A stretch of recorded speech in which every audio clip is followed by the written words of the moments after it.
Hello everyone. Let's get started. Today we're going to continue our discussion of the macromolecules.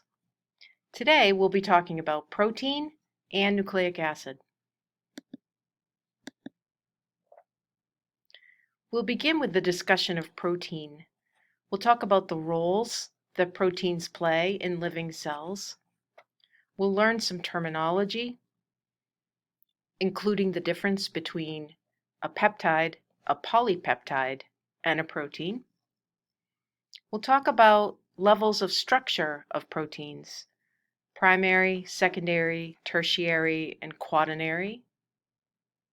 We'll talk about the basic structure of amino acids, the building blocks of protein. We'll look at how we classify amino acids. And we'll look at how we examine the directionality of a peptide or a polypeptide, including the terms N-terminus and C-terminus. When we get to the nucleic acids, we'll talk about the two types of nucleic acids that are found in cells. We'll look at the primary, secondary, and tertiary structures of those molecules. We'll examine the structure of the nucleotide itself. We'll look at phosphodiester bonds in nucleic acid, and we'll talk about the sugar phosphate backbone in those molecules. We'll look at the tertiary structures and compare the differences between DNA and RNA. We'll look at the bases and the concept of complementary binding and anti-parallel strands. We'll compare transcription and translation. And we'll learn a few vocabulary terms related to the DNA molecule. But let's begin with protein. Protein plays a very important role in living cells. In fact, proteins have more jobs inside of cells than any of the other macromolecules.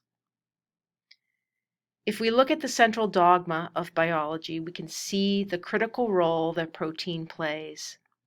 Remember, the central dogma has three statements. The first one says that DNA is transcribed to make RNA. Second, that RNA is translated to make protein. And finally, that it's proteins that create traits. The list of functions that proteins play in cells is very long. I've only listed a few here. Remember, it's proteins that build enzymes, and enzymes are critical for most biologically relevant chemical reactions inside of cells. Proteins play a huge role in the structural components of cells. They're critical for cell-to-cell signaling. Cell receptors are made out of proteins. And our immune system is largely dependent upon proteins. Antibodies, for example, are made out of protein.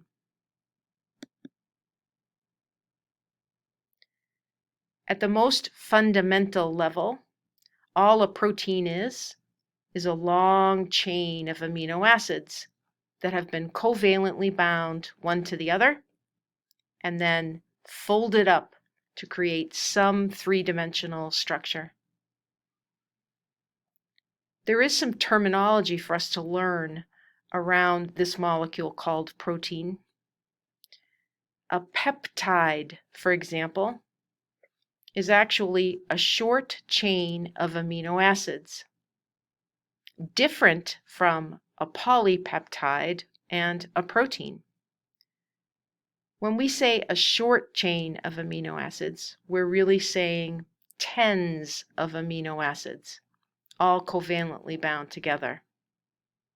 So 40 or 50 or even 70 or 80 amino acids, all bound together in a long chain, that would be what we would call a peptide.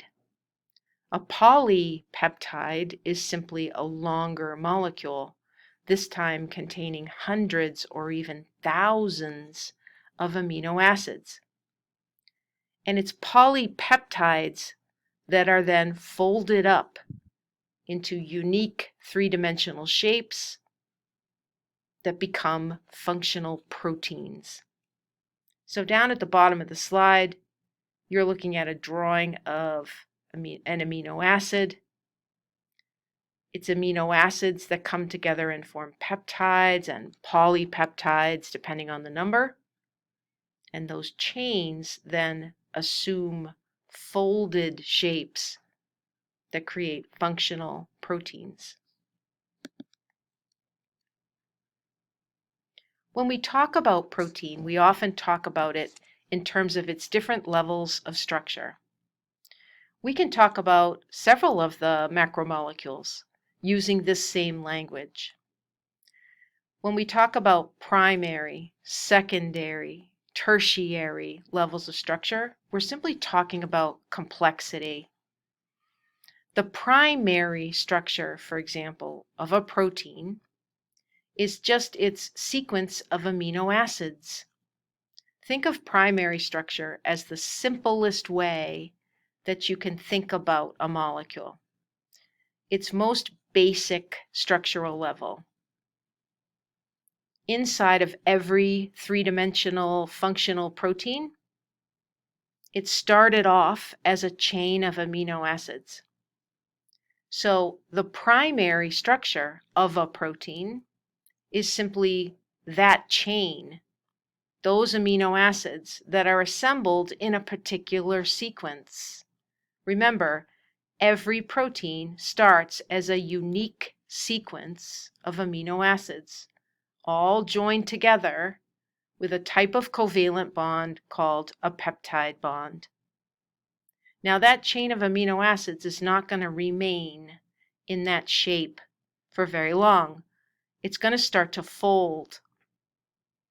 Each individual type of amino acid has its own chemistry, polar, nonpolar, acidic, basic.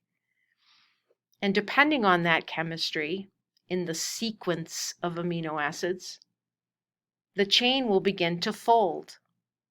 Polar areas will be attracted to other polar areas and will hydrogen bond. Nonpolar areas will form van der Waals interactions, and so on. In other words, the chain will take on the next level of complexity, or what we call the secondary structure.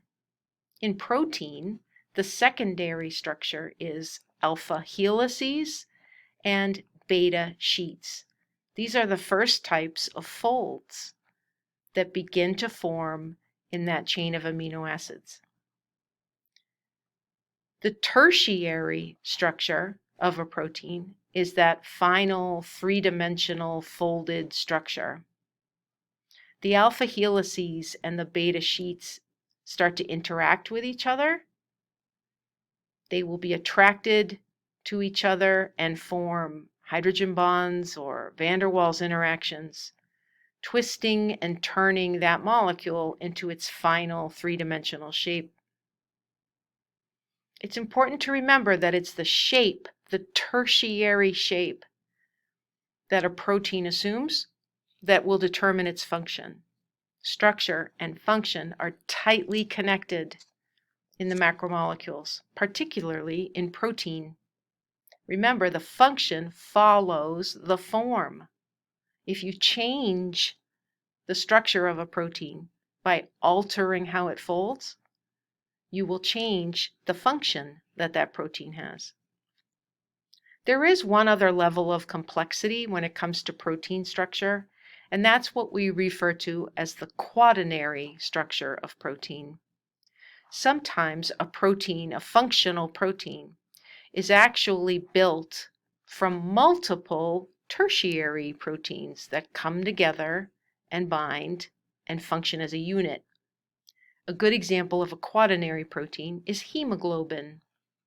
Hemoglobin actually contains 4 subunits, and each subunit is its own tertiary protein.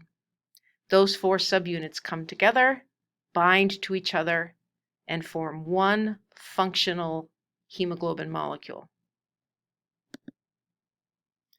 On this slide, we're simply looking at a drawing of these levels of structure in protein. The primary structure of protein is the sequence of the amino acids in the molecule. You can see that each of these purple circles is connected to the next, creating this long chain like beads on a string. Each one of these represents a different amino acid. The bond that connects them is a covalent bond called a peptide bond. Now, this chain of amino acids is not going to remain as a linear chain for very long because these amino acids have their own unique chemistry. There will be attractions that pull regions of that chain towards other regions and connect them. Hydrogen bonding and van der Waals interactions are the most common types of reactions that will start to build what are called alpha helices and beta sheets. The secondary structure of protein then is alpha helices and beta sheets. These alpha helices and beta sheets will also be attracted to certain parts of this molecule. They'll also start to form hydrogen bonds and van der Waals interactions, and ultimately we'll get to the tertiary level of structure, which is this three-dimensional shape. Sometimes multiple tertiary level proteins will come together and function as a quaternary protein. It's very important to remember that each and every protein inside of living cells has its own unique three-dimensional shape. And that's because each individual protein started off as a polypeptide and so has its own unique sequence of amino acids. If we change even one amino acid in that sequence, we will change how that polypeptide folds, and we will ultimately change its function.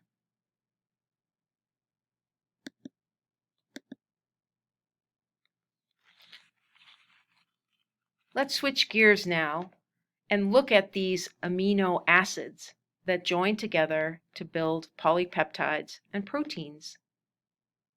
All amino acids have the same basic chemical structure, and that's what you can see at the top on the right-hand side of the slide. All amino acids have a central or an alpha carbon, and that carbon is attached to four different things. There's going to be a lone hydrogen atom. There's going to be an amino group. There's going to be a carboxyl group. And there's going to be an R group, or a side chain, or a functional group. What makes each amino acid different from the others is this R group. So all amino acids have the central carbon. They all have this lone hydrogen. They all have an amino group. They all have a carboxyl group. It's the R group that varies from amino acid to amino acid. And it's the R group that gives an amino acid its particular chemistry. Now, when you take an amino acid and you put it into water, this happens. It's going to ionize. The amino group will take on a positive charge. The carboxyl group will take on a negative charge. Because living cells are made largely of water, this is what an amino acid actually looks like inside a living cell. So it's the R group of an amino acid that determines its chemistry, and we can break all of the amino acids down into four categories based on their R group. Remember, there are 20 amino acids that are responsible for coming together and forming all of the different types of protein. We can break them down according to their R group into one of four categories. Some amino acids are neutral and non-polar, so their R group contains primarily carbons and hydrogens. Some are neutral and polar. Their R group will also have oxygen and nitrogen in it, or some combination. Basic amino acids have an R group that is positively charged. And acidic amino acids have an R group that is negatively charged. If you look at the three structures on the bottom of the slide, you can see cysteine, glutamine, and asparagine. Notice that every amino acid has a couple of abbreviations associated with it. It has a three-letter abbreviation, and it has a single-letter abbreviation. So cysteine is also known as CYS, and also goes by just the uppercase letter C. Glutamine also goes by the abbreviation GLN, or a single uppercase Q. Asparagine goes by ASN, or uppercase N. It's not important for us to memorize all 20 amino acids by their names or their abbreviations. This information is readily available to us in textbooks. If you compare these three amino acids, you can see that they share structure in common. They all have a central or an alpha carbon bound to hydrogen. You can see that in all three. They all have an amino group. Again, in this drawing, it's ionized. They all have a carboxyl group. Amino, carboxyl, amino, carboxyl. What makes them unique one to the other is the R group. You can see that cysteine has a relatively small R group, especially compared to glutamine and asparagine.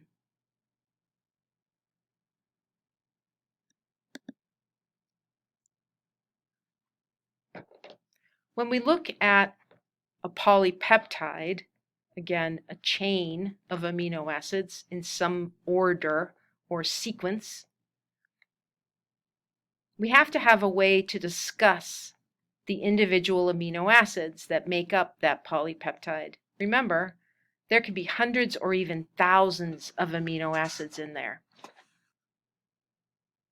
This molecule has some directionality. All that means is that one end of the molecule looks different from the other end. We line these amino acids up and we build a peptide bond between them, between each pair of them. What's going to happen is there'll be an amino acid at one end that has its amino group exposed. And then there'll be an amino acid at the other end that has its carboxyl group exposed. We refer to this as the first amino acid. So the number one amino acid in a polypeptide will be at this end, this N terminus. N stands for amino group. The last amino acid will be at the C terminus. C stands for carboxyl group. And all the other amino acids will get a number based on where they sit in the sequence. That way, if you and I want to talk about a particular polypeptide, I can tell you that I want you to look at amino acid number 57 or amino acid number 205. I can direct you to something closer to the N terminus or closer to the C terminus. And we have language then that allows us to discuss this polypeptide. Remember, proteins are large molecules. They come from polypeptides that are hundreds or thousands of amino acids in length.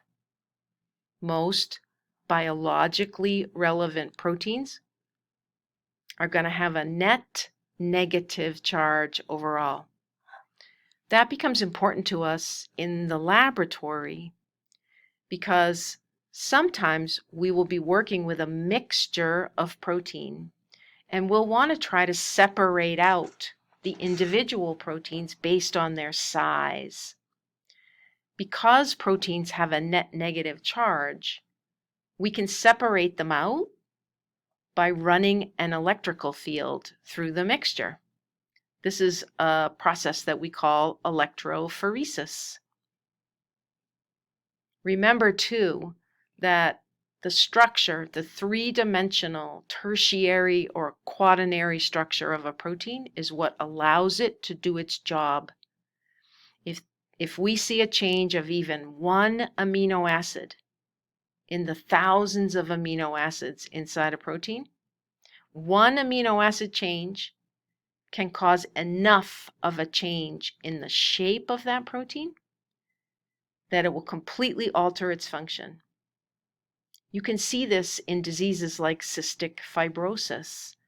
Cystic fibrosis is an inherited disease that causes a person to have severe respiratory problems as well as severe digestive problems. And it's all because of a transporter protein that sits in the membrane of certain cells that is not shaped correctly.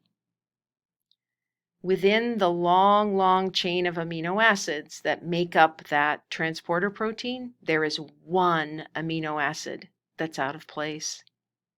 That causes the protein to fold just slightly differently, and it gives it a different function.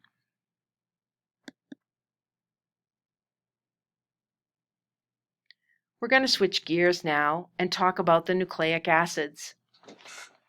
There are two nucleic acids inside of living cells, DNA and RNA. Remember, those are abbreviations and they stand for something. DNA is deoxyribonucleic acid. RNA is ribonucleic acid. And just like we saw with protein, we can talk about the primary, secondary, and tertiary structure of nucleic acids and compare them between DNA and RNA. The individual subunit that makes up the nucleic acids is referred to as a nucleotide. So just as amino acids are what make up a polypeptide, nucleotides are what make up a strand of DNA or a strand of RNA. So we can describe the primary structure of nucleic acid as being the sequence of the nucleotides within the molecule. And just as we saw with protein, just as we saw with the polypeptide folding up, that chain of nucleotides is also going to fold. But it will fold differently depending on if it's DNA or RNA. DNA inside of living cells is going to form a double-stranded molecule that twists into a helix. So the secondary structure of DNA is this double helix. RNA is different.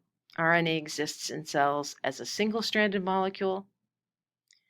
And so rather than binding to a second strand, it will sometimes bend and bind to itself, wherever that's possible. This bending and self-binding inside of RNA creates a secondary structure that we call either a stem and loop or a hairpin. And I'll show you examples of these in just a moment. The double helix of DNA inside the nucleus of our cells is not going to stay as a linear molecule. It's important to remember that inside of human cells, our DNA molecule contains 3 billion base pairs, approximately. That is a very long piece of DNA. In order to get it into the nucleus of our cells, it has to be carefully folded into a molecule that we call chromatin. Now, this is a different kind of folding than what we see in protein, because rather than being the result of hydrogen bonding and van der Waals interaction, what's happening with the DNA molecule is it's being systematically wrapped around a type of protein called histone protein. So balls of histone protein get wrapped with DNA, and after the wrapping is done, the balls get carefully stacked together to form a nice compacted structure. There's a secondary form that DNA takes, another tertiary structure called the chromosome. At most stages in the life of a cell, DNA will be in this chromatin form, wrapped around the histone proteins. But whenever a cell prepares to divide, the DNA has to be replicated, remember? And it then must be folded and compacted even more tightly. And that creates what's called a chromosome. The process that creates chromatin from the double helix is called compaction. And the process that creates a chromosome during the time of cell division is called condensation. Both of those processes, compaction and condensation, involve wrapping the DNA around histones and then carefully stacking the histones into a tighter, folded up structure. RNA is different. RNA has a secondary structure that we refer to as a hairpin or stem and loop. RNA can also have tertiary structure, but it depends on the type of RNA. Remember, we have messenger RNA, we have ribosomal RNA, and we have transfer RNA, among different forms. Messenger RNA doesn't get into any kind of a tertiary structure. It will form hairpins, but we won't see it folding up anymore beyond that. Ribosomal RNA will get into a tertiary structure. It gets into what we refer to as a globular structure. Remember, rRNA or ribosomal RNA is going to be part of the ribosome. And ribosomes also contain protein. So the protein and the ribosomal RNA are going to get into this globular structure. Finally, we have transfer RNA or tRNA. This is the RNA that carries the amino acids to the ribosome during the process of translation. tRNA takes on what's sometimes referred to as an L shape as its tertiary structure.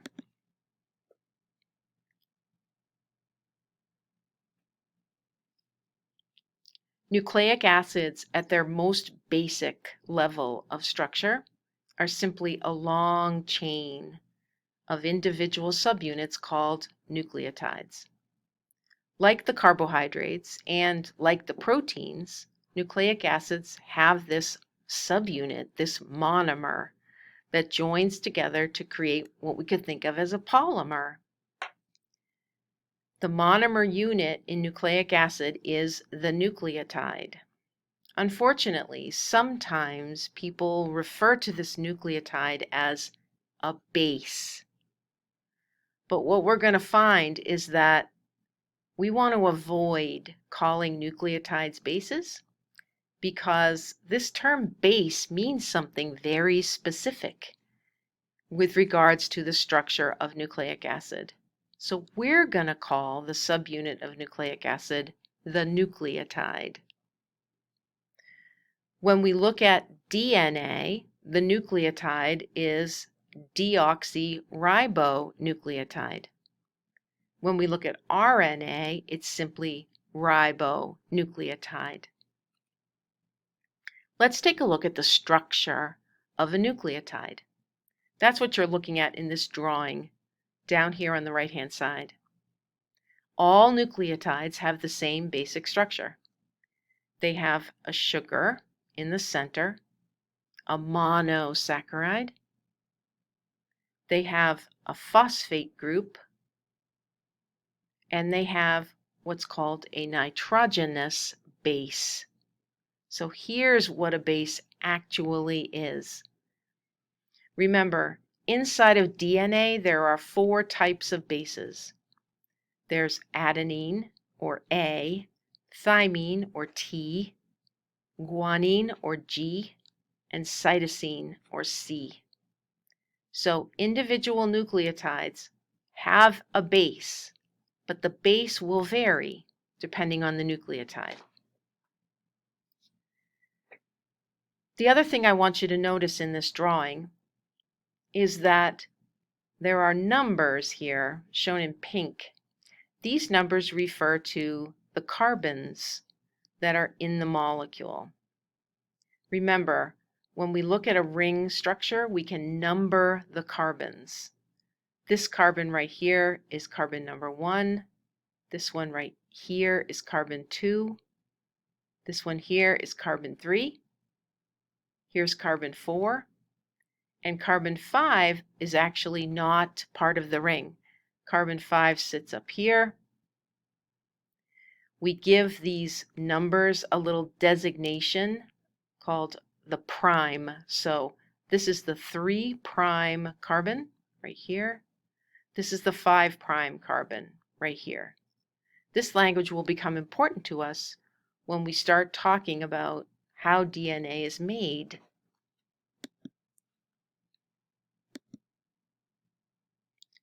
In both DNA and RNA, the individual nucleotides are going to join together with covalent bonds called phosphodiester bonds. That long strand of nucleotides, all bound together, is going to have bases coming off of each nucleotide at a perpendicular angle. In other words, we can think about a strand of nucleotides all joined together with bases jutting off. Now, all of the sugar, all of the phosphate groups, those portions of the nucleotides are all going to line up, one after the other after the other, with the bases jutting off to the side. We sometimes refer to the sugar and the phosphate groups up and down that strand of nucleic acid as the backbone of the molecule. So that's what we call the sugar phosphate backbone of DNA and RNA. All of the sugar portions and the phosphate portions of the individual nucleotides. The order that the nucleotides are in other words, the sequence of the nucleotides with their A or G or C or T bases. That is the primary structure of a molecule of DNA. But DNA doesn't stay as a single-stranded molecule in a living cell. Instead, it will bind in a complementary fashion to another strand of DNA and form a double helix. The secondary structure, therefore, of DNA is that double helix. So you can see the sugar phosphate backbone in this drawing. Those are the gray sort of ribbons in the molecule. The red and yellow and blue and green bars that are jutting off of the sugar phosphate backbones, those are the individual bases, the A's and the T's and the G's and the C's. Bases are going to pair with each other in a molecule of DNA. They're going to pair in a complementary fashion. The A's are going to base pair with T's, adenine to thymine. The guanines are going to base pair with cytosine, G to C. Now, the RNA molecule is different. The RNA molecule also has a sugar phosphate backbone. It's made out of nucleotides too. It also has bases jutting off of it. But it can exist as a single-stranded molecule.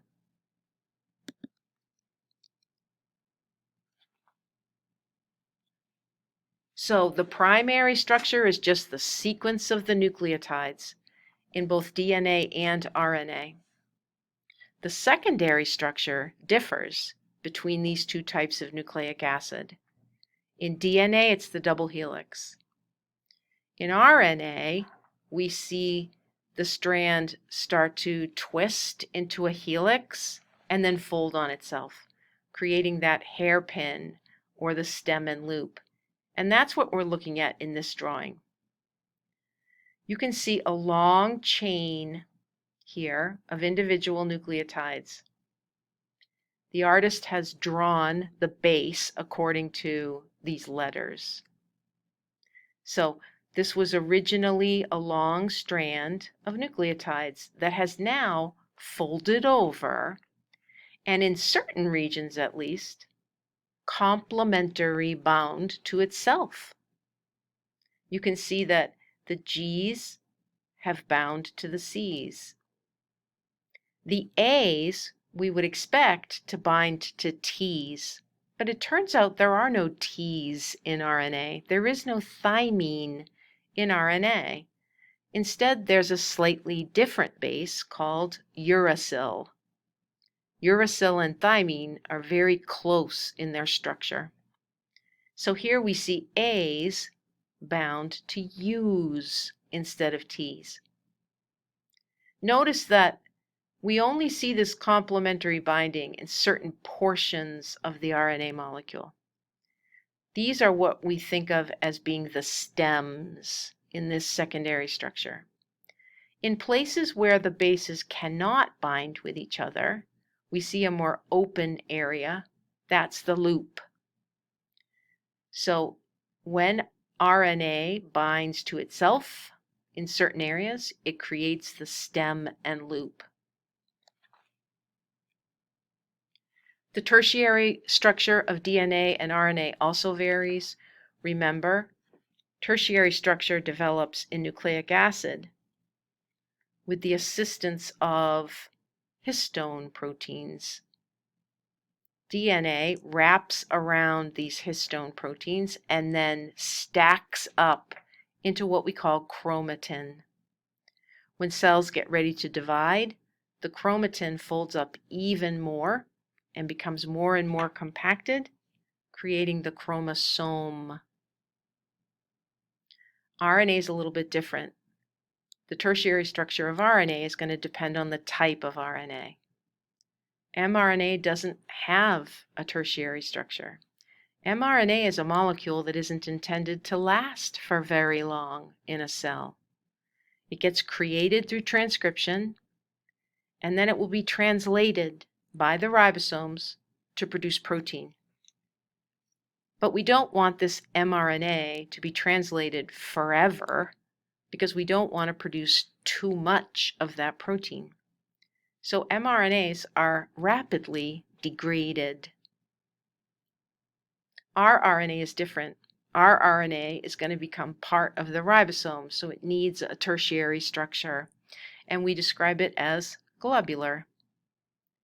And tRNA looks like an L shape. I put this diagram in to remind us just how complex the folding process is for DNA. It's different from the way that protein folds. Here at the bottom of the slide, you can see two strands of DNA that have complementary bound to each other. It looks like a ladder at this stage, but it's not going to stay like that. It's not going to stay as a flat two-dimensional molecule. It's going to twist into the double helix, and that's what they're showing us here. The double helix will then be wrapped around individual clusters of histone proteins. It actually wraps twice around each group of histones. Those histone proteins will then be gathered up and stacked in a very orderly manner to create chromatin. When the time comes for a cell to divide, it's going to take that chromatin and fold it up even more tightly, creating the chromosome.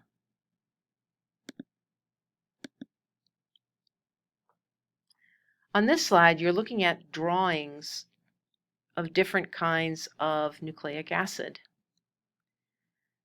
If you look up here, you're looking at a drawing of a portion of the ribosome. Ribosomes are actually made out of two subunits, a larger subunit and a smaller subunit that come together. Both of these subunits are made out of protein and rRNA. The way we draw these structures now in 2021 is intended to show us the complexities of all of the folding that goes on. Remember, we're going to find alpha helices and beta sheets in the protein portion of the folded molecule. The rRNA is going to just assume a globular shape, if you will. This diagram over on the right also represents a ribosome.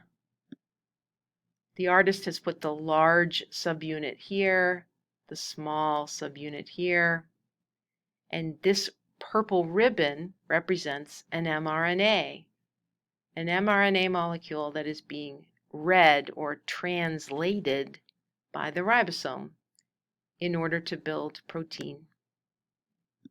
And finally, this drawing represents a tRNA. This is what the stem and loop form of tRNA looks like. It doesn't form a single stem and loop. You actually get three of them, or this clover shape. This clover shape, though, continues to fold up and creates this L shape, which is the tertiary structure of tRNA.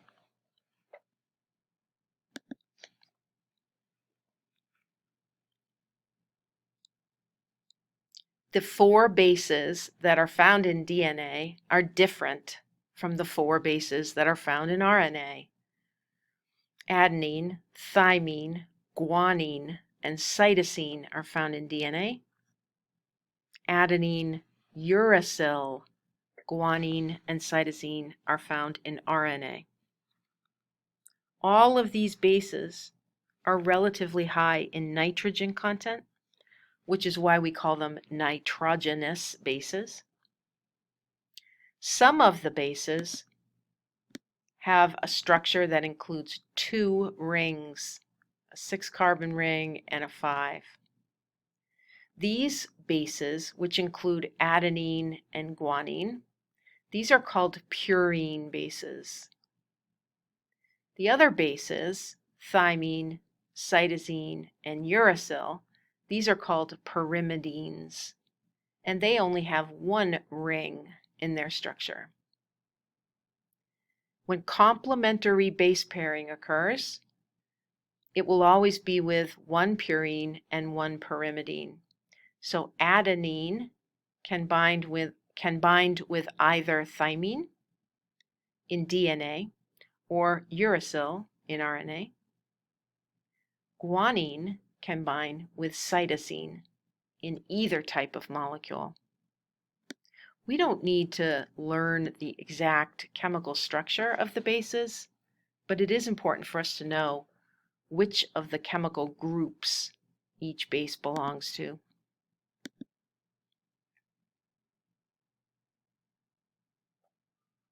When we talk about DNA inside of a living cell, we're always talking about a double-stranded molecule. When two strands of DNA come together and we see complementary binding going on, it's hydrogen bonds that are holding those bases together. If you look at the drawing on the right, you're looking at two strands of DNA. The red arrow represents the sugar phosphate backbone. So we're really looking at the world's shortest double helix. There's a nucleotide right here with the base guanine. We can't see the sugar. We can't see the phosphate. All we can see is the guanine. Then we have a second nucleotide here that has the base adenine. Over here, we also have two nucleotides, one here with cytosine and one here with thymine. Adenine and thymine will bind in a complementary fashion. They will hydrogen bond to each other, and that's what they're showing us with the dotted yellow lines. Remember, what holds the sugar phosphate backbone together, what connects one nucleotide to another, is a covalent bond called a phosphodiester bond. But what holds the two strands together through complementary base pairing is hydrogen bonding. Adenine and thymine can come together with two hydrogen bonds. Guanine and cytosine can come together with three. This molecule will end up having an overall net negative charge, just like protein does. With nucleic acid, it's the phosphate groups as part of the sugar phosphate backbone that have the negative charge associated with them.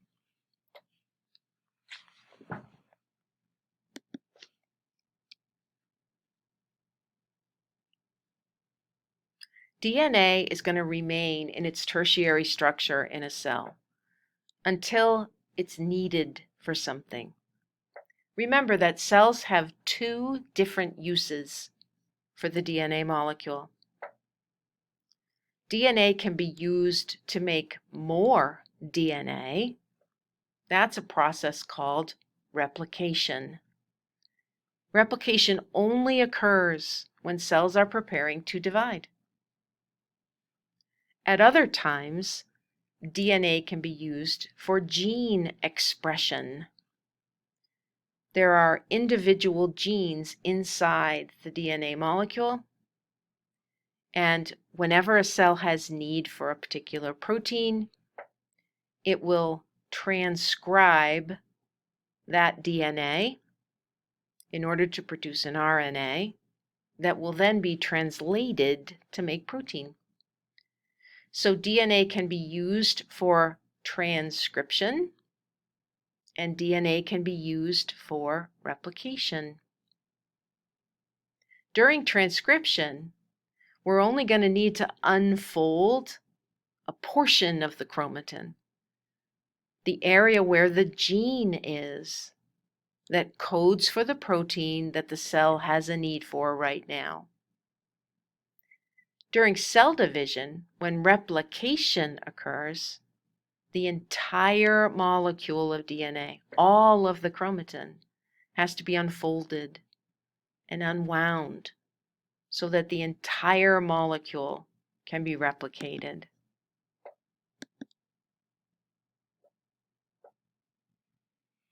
I want to take just a couple of minutes to talk about the difference in DNA that we see between prokaryotic and eukaryotic cells.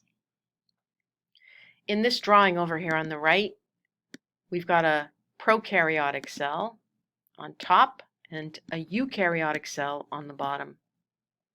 Remember, prokaryotes, and those are organisms that are in the bacteria and the archaea domains. Prokaryotes don't have any organelles.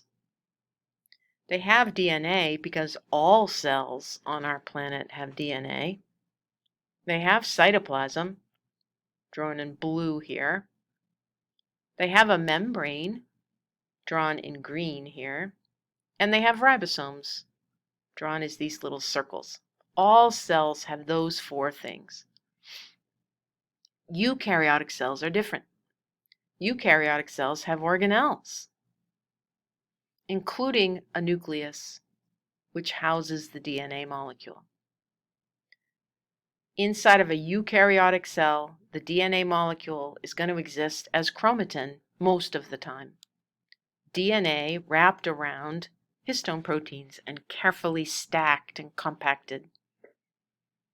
During the time of cell division, the chromatin will compact even more and become a chromosome temporarily, or chromosomes temporarily. If you look at the prokaryotic cell, we see something very different. There is no nucleus to house the DNA.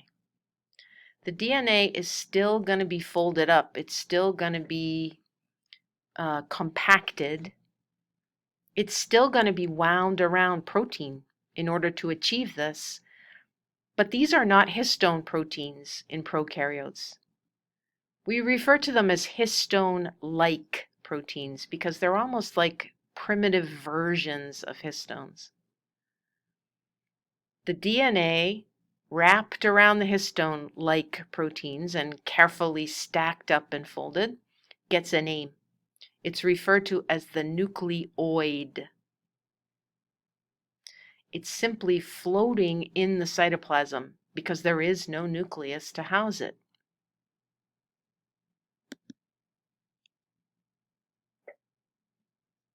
We can also see an important difference between prokaryotes and eukaryotes when it comes to RNA and transcription. Remember, the dogma tells us that DNA is transcribed to RNA. RNA is then translated to make protein, and proteins create traits. All RNA is produced near the DNA. It's being made from the DNA through transcription. So that means that in eukaryotes, this is happening in the nucleus. Transcription occurs in the nucleus of eukaryotic cells. But in prokaryotes, there is no nucleus. So transcription is occurring where the DNA is, in the cytoplasm. Now, as soon as even a short length of RNA has been produced from the DNA, translation is going to begin in a prokaryotic cell. And that's what we're looking at in this drawing. The green line represents a DNA molecule. The blue lines represent RNA being made from that DNA through transcription. The little red circles represent ribosomes. In prokaryotic cells, if you look under a microscope at a high enough magnification to see the DNA molecule, you're going to see these strings hanging off of it that almost look like a string of beads. These structures get a name. They're called polyribosomes. As the RNA gets made, as the messenger RNA gets made specifically, ribosomes are going to immediately attach to it while it's still being made and start to translate it, creating these polyribosomes. That means that in prokaryotes, transcription and translation are simultaneous. They occur concurrently. While transcription is happening, translation begins. In eukaryotes, it's very different. In eukaryotes, transcription is occurring in the nucleus.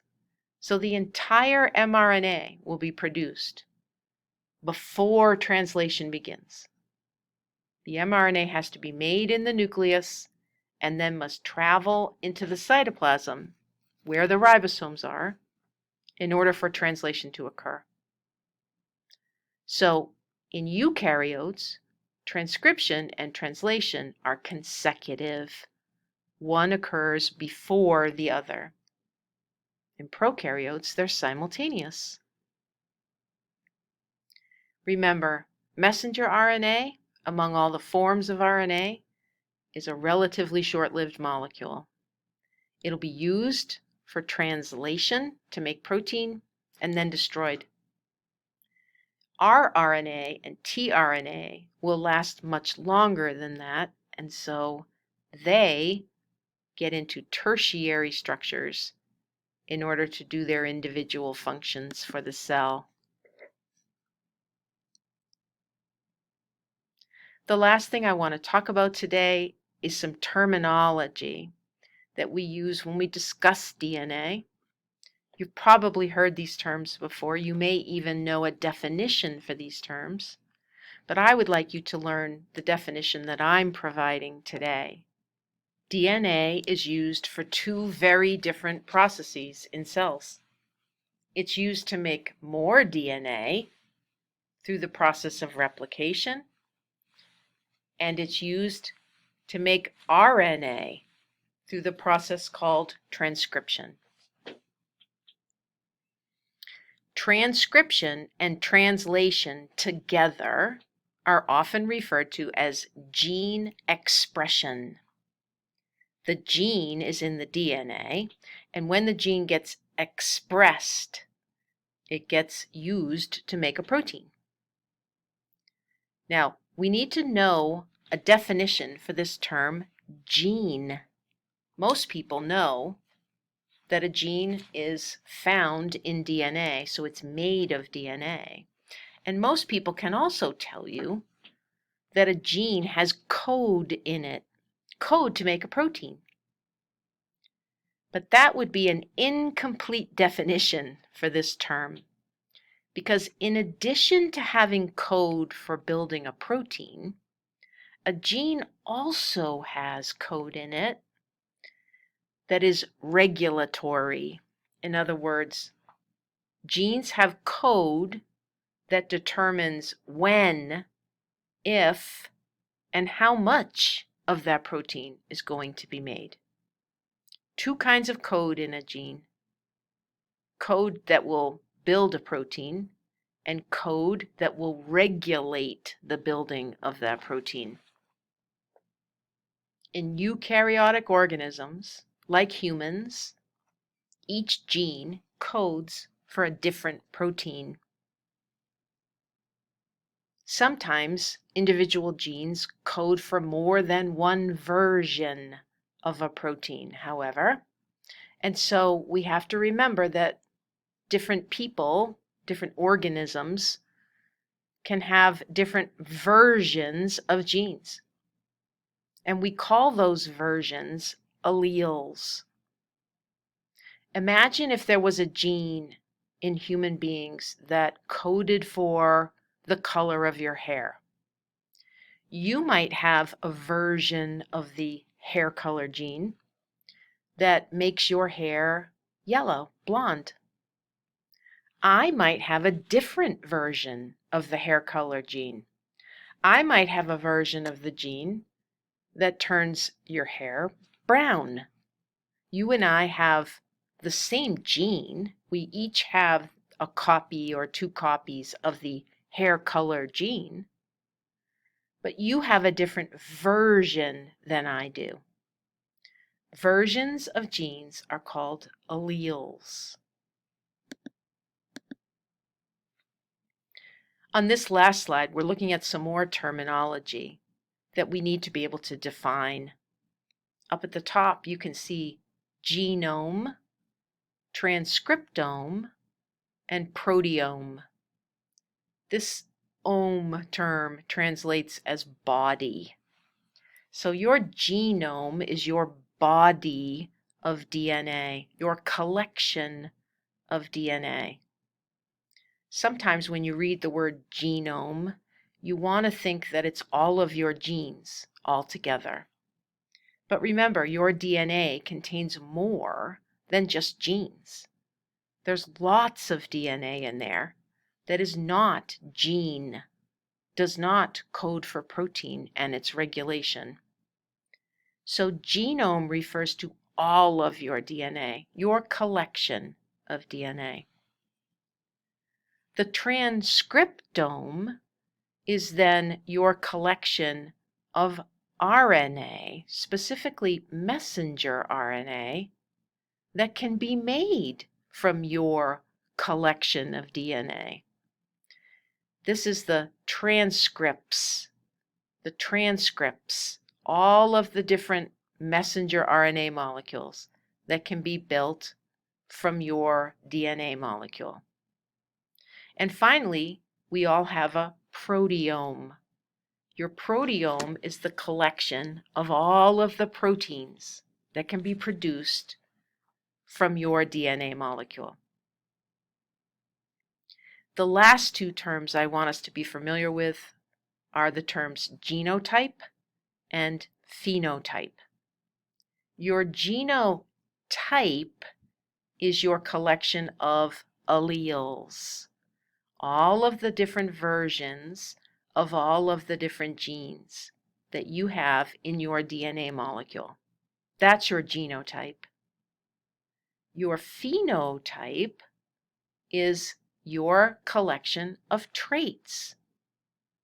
Traits that come from the proteins that were made from all of your different alleles.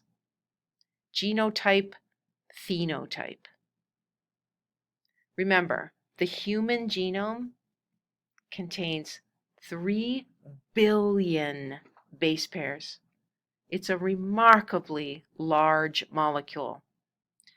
And although we don't yet know each and every gene that's inside of human DNA, the current estimate is that we have approximately 30,000 genes.